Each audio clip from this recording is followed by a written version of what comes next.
All right, guys, so in the rolling without slipping video, we basically learned that if we have an object, ooh, that is a bad object. If we have an object that's rolling along, right, so it's rolling along the ground, well, basically what we can say is we know that the horizontal displacement that it has, its translational velocity of the object, and the translational acceleration, those can all be related to the angular displacement, the angular velocity, and the angular acceleration, by basically multiplying the angular quantities times the radius, right? So we can say that the angular displacement times the radius of the object is basically equal to the linear displacement. Same thing with the angular velocity, right? So we multiply angular velocity by r, and that gets us the translational velocity. And if we multiply the angular acceleration by r, that gets us the translational acceleration.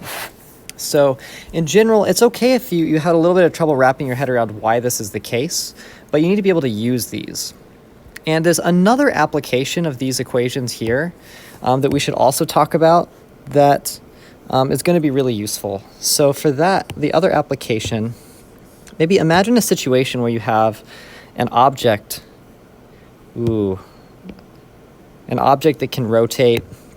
Let's say maybe it's mounted about an axis, and you've got a string wrapped around this object, right? So a string wrapped around, maybe hanging down, hanging down with like a mass attached to it. And this thing is released, and it sort of unwraps and rotates that way.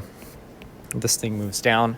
So if you have a situation like that, well, you can actually relate the linear displacement of this to the angular displacement of this, as well as the translational velocity of this to the angular velocity of this. Same thing with their accelerations.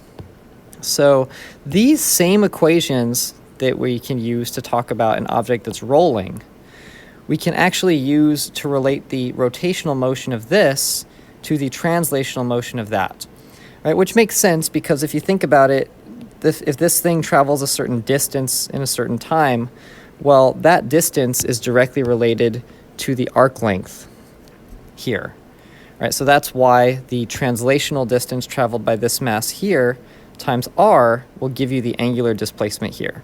So this set of equations can be used both for an object that's rolling, but also in a situation where you have like a string wrapped around a circular object, and that string is moving with a mass attached to it, and you can relate the translational motion of that object to the angular motion of that rotating object.